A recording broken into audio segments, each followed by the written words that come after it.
Greetings, esteemed masters. I am glad to see you all here again. It seems word of my class has gotten out, and we have some new students. This is good. It lightens the heart to know even Jedi Masters are still humble enough to learn. For those of you who do not know me, I am Jedi Master Dracus, Jedi Archivist tasked directly under the Council of First Knowledge. In this class, we will be exploring the myriad of Force traditions that exist across the galaxy, and today, we are going to be discussing a group that wields so-called nature magic, and who has a close bond with the creatures of their planet. I am speaking, of course, of the infamous Witches of Dathomir.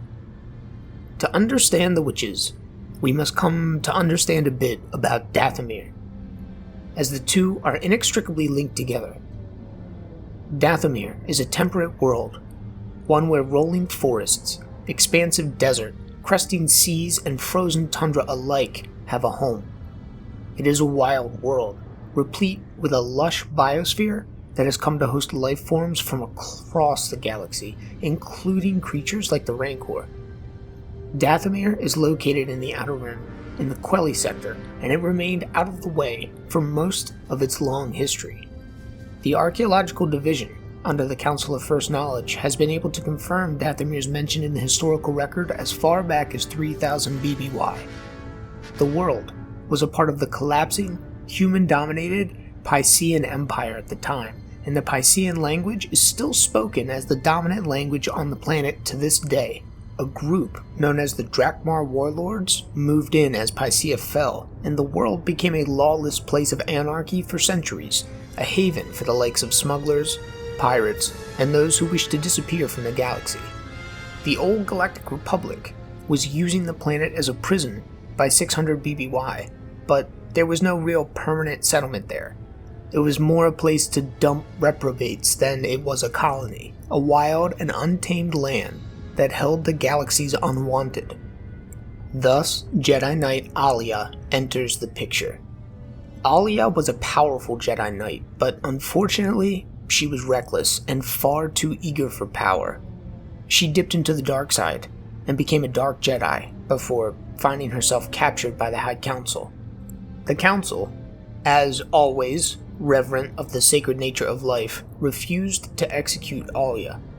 Instead, she was banished to the far-flung world of Dathomir in the hope that isolating her on a world so flush with powerful life energies would help her to contemplate the true nature of the Force and turn back to the light. Alia arrived on Dathomir to find a world essentially living in a primitive state. Isolated settlements of human descendants of the Pycea farmed the land, hunted the woods, and existed within a loose society. Alia quickly used her power in the Force to tame the local Rancors, and she seized control over the planet. She established a matriarchal society where only women were allowed to learn the ways of the Force and rule. Men were made to be subservient, but still respected members of society, not allowed to hold power or learn the higher mysteries, but still valuable members of the community. This status quo became the basis for the witch clans of Dathomir. The Witches of Dathomir use a shamanistic framework to explore the mysteries of the Force. They call upon totems, have esoteric rituals, and long, winding chants that help them to channel their power. To the witches, the Force is magic fueled by the raw essence of life, and they use these rituals and spells in order to command their abilities. To them, the Force will always be couched in the vein of this natural sorcery, but it is important to understand that no matter how one comes to utilize the Force, it is all the Force. It is no more magic than what we do here within our own order. It is unclear why Alia decided to revert to this more primitive perception of Jedi ways, but perhaps she found it easier to teach the esoteric mysteries when using a framework that the people of the planet already understood. Regardless of why, the abilities of the witches are not to be underestimated. Their magic is every bit a match for the power of a Jedi Knight. The witches draw their power from nature, and the clans maintain practices that keep them in touch with the natural world. Life generates the Force, after all, and the flora and fauna of Dathomir are particularly vibrant. The ecosystem is flush with voracious predators and thick forests, but the witches have come into a delicate balance with the ecosystem. They are as much a part of Dathomir as any of the plants or animals, and they form tight-knit relationships with the local population of Rancors just as Alia did. Rancors are highly intelligent, familial animals, so much so that many scientists debate whether or not they are sentient. The witches bond with these creatures, and it is a rite of passage in many of the clans for a witch who is coming of age to tame her own Rancor. The witches ride these great and terrible beasts into battle, and let me assure you, it is truly a sight to behold. Rancor riding is not something that every clan partakes in, but the practice is widespread enough that the witches have become famous for it. A witch on the back of her mount is nigh unstoppable. The witch clans themselves spread out after the death of Alia, and they exist across the entire surface of Dathomir, in every corner of the planet. Most clans adopt names that reflect their chosen settlement site, names like Misty Falls Clan, Singing Mountain Clan, and Frenzied River Clan. Each clan of witches adapts to their chosen environment in unique ways that brings a vibrancy to the culture of Dathomir that is truly fascinating to study. Sea clans eschew taming rancors in favor of taming great ocean beasts, for example, while desert clans are infamous for being able to become near invisible within the endless sand seas of the planet. There is only one binding aspect of life between the clans on Dathomir, and that is the Book of Law. The Book of Law was written by Alia just prior to her death in the hopes that it would provide a framework for her daughters to use the Force safely. Remarkably, the Book of Law is based on the Jedi Code, suggesting that Alia did indeed find her way back to the light before passing. The beginning of the book and the foundation of the law goes as follows.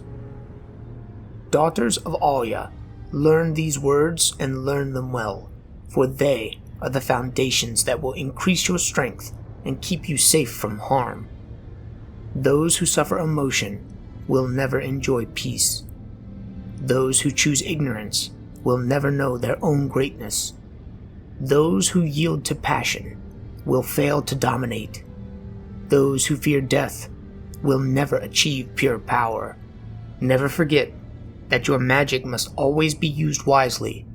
Never concede to evil, lest you be consumed by it. You can see the echoes of our own code within these words, even if you can still spot the traces of Alia's dark past. This portion of the Book of Law is ubiquitous across Dathomir, but this is where the similarities end. The original book also contained all of Alia's spells and rituals passed down to her daughters, and each new clan created their own copy as they spread out across Dathomir. Each book took on its own small variations as time passed, and as each generation of matriarchs added their own magic to the texts. Today, each copy of the Book of Law stands as a unique perspective on the Force, reflective of the ideology and culture of its parent clan. They are well worth a study if you ever find yourself with the free time and fancy a trip to the archives. We have several copies transcribed to our records, and they are a true anthropological and cultural wellspring, well worth reflecting on. But at last, we come to the darker aspect of the witches. Esteemed masters, as many of you are aware, I am the lead researcher on the Holocron we captured from the infamous Darth Matu after his defeat at the hands of Grandmaster Skywalker. Yes, I know. Matu was a pervasive and existential evil, and nothing good can come from his legacy. But he was also a scholar of some note, and one of the most well-traveled Force users of our age. It would be foolish of us to completely ignore his insights into the many dark side sects spread across the galaxy. The insight of an enemy can be the key to how they think, which in turn can be used to defeat them. Know your enemy. Darth Matu has much to say about the Nightsisters in particular, but I will only play you a snippet here, a snippet which captures their essence. Please remember, this is only a recording, and all proper safety precautions were followed in the process of obtaining it. The Nightsisters are a fascinating group of Darksiders that hail from the planet of Dathomir. They spring from the witch clans there, like a twisted, corrupt branch springing from an ancient willow. They understand that to truly come to know the darkness, you must shed the trappings of your old life, and they stand defiant to the book of laws that the witches hold sacred. They are exiles, banished from their clans for their tendency to transcend boundaries and shunned for their willing turn towards the dark.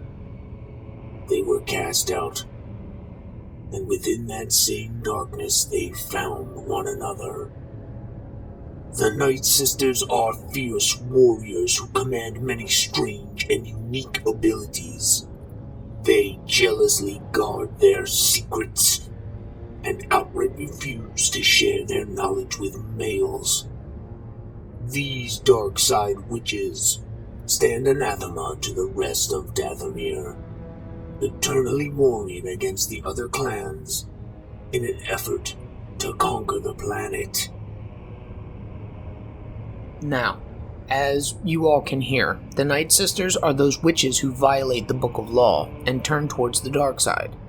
They find themselves cast out of the clan as a result. These exiled witches did not remain disparate, however. They survived the harsh wilderness of Dathomir, and over time, they grouped together to aid in their own survival and to seek revenge against the clans. They claimed the name of Nightsister and swore to rule unopposed across all of Dathomir. The Nightsisters are treated as hostile by every other clan on the planet. The two groups wage an unending shadow war, the Nightsisters striking out, and the witch clans attempting to prevent chaos from taking root. The Nightsisters have their own version of the Book of Law, a twisted, warped echo of Alya's teachings that calls upon the sisters to dominate all life. They can command their own eldritch spells and rituals, which have proven their potency time and time again across the ages. They can command magic, which produces potent force storms, powerful mind control, the ability to amplify the power of others, create powerful alchemy, and more. Research is ongoing under the watchful eye of the Council of First Knowledge on the Nightsisters' full capabilities, but one thing you can be sure of: they ride Rancor mounts as skillfully as their witch cousins. Indeed, Nightsisters maintain the same tight bonds with their Rancor mounts as other witches, even if the Nightsisters view the creatures more as extremely valued tools than companions. They treat their Rancors the way that one would treat a prized weapon, and they are just as fearsome on the battlefield as their witch brethren. The Nightsisters also take the second-class status of men to the extreme, enslaving all males and utilizing them as little more than property. The witch clans at least respect men and see them as an important part of the natural order, even if positions of authority are held by women. The Nightsisters seek only to dominate their male counterparts, to break them to their will as they seek to break all things. The Witches of Dathomir still exist today, as do the Nightsisters, although both groups have found themselves greatly reduced. Many of the witches decided to rejoin our own order under Grand Master Luke Skywalker, and while this move greatly aided the Jedi in our war with the Yuuzhan Vong, it nearly erased the witches as a distinct culture. Some few chose to remain behind and maintain their old way of life, and these guerrilla fighters managed to defend their planet against the Vong, one of the only groups to successfully resist the extragalactic invaders by themselves. They put up such fierce resistance that the Vong were forced to retreat from the planet to focus on other areas of the galaxy as the war progressed. This period of time resulted in a rare truce between the Nightsisters and the Witches, but by all accounts, this tenuous peace broke almost as soon as the Vong did. The Witches and Nightsisters remain at odds even today, locked in the same eternal conflict, an echo of our own long war against the Sith. The Witches have managed to rebuild in the century and a half since the Vong War, and to this day, they remain the principal political and social body of Dathomir. They have taken a stance of general isolation. While the Witches do not necessarily shun all outsiders, they are in no hurry to welcome in the galaxy either. They remember how they were nearly subsumed into the Jedi Order wholesale, and so they maintain no exchange programs and no official ties with us. Individual Jedi who wish to travel to Dathomir are encouraged to do so, though you should be warned, there is no guarantee that you will be accepted. Whether or not you find hostility depends on which clan you make contact with, and knights who set foot on the planet are advised that they do so at their own peril.